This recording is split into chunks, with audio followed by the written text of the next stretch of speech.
Is Oppenheimer the best movie of 2023? That's the big question. And after seeing Christopher Nolan's 3-hour epic, I've got some thoughts. Let's dive right into it. First off, this isn't your typical biopic. Nolan throws us into the deep end, weaving together 3 different timelines: Oppenheimer's rise as a brilliant physicist, the intense pressure cooker of the Manhattan Project at Los Alamos, and his controversial security hearing years later. The black and white scenes focus on Lewis Strauss, played brilliantly by Robert Downey Jr., and his own political chess game.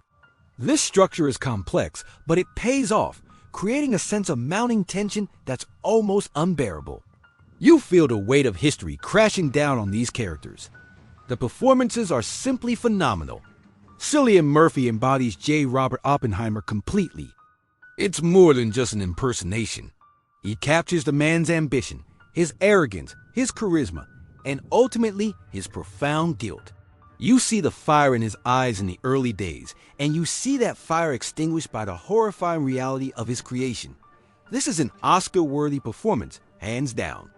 And let's talk about the supporting cast. Emily Blunt as Kitty Oppenheimer is a force of nature, fiery, complicated, and fiercely loyal. Robert Downey Jr. gives a career-defining performance as Strauss, a man whose ambition and resentment simmer just below the surface. Every single actor, from Matt Damon to Florence Pugh, brings their A game. Visually, this film is a masterpiece. Nolan and his cinematographer Hoyt van Hoytema use IMAX cameras to create a truly immersive experience. The practical effects are mind-blowing. The Trinity test sequence is one of the most incredible things I've ever seen on screen. Nolan doesn't use CGI for the explosion. Instead, he creates it practically, and the result is breathtaking. The sound design is a huge part of this. For a moment, there's complete silence, and you hold your breath. Then, the sound hits you like a shockwave. It's a sequence that will be studied in film schools for decades. You feel the awe and the terror in equal measure, but the film's true power lies in its themes.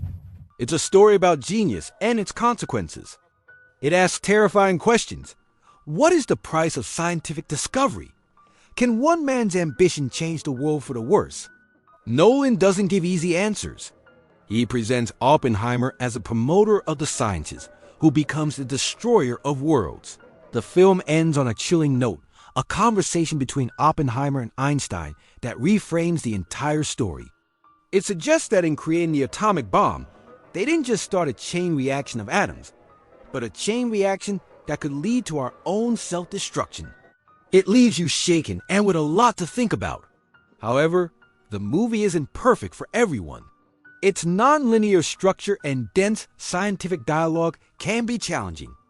If you're looking for a straightforward historical drama, this might feel a bit overwhelming. It demands your full attention. The pacing is relentless, jumping between timelines and conversations, and some viewers might find it hard to keep track of all the names and events, especially in the first hour. So is Oppenheimer the best movie of the year? For me, it's a monumental achievement in filmmaking. It's a powerful, haunting, and technically brilliant film that grapples with one of the most significant moments in human history. Nolan has crafted a cinematic event that will be talked about for years to come. Thanks for watching, and if you enjoyed this review, be sure to like and subscribe for more content. See you in the next one.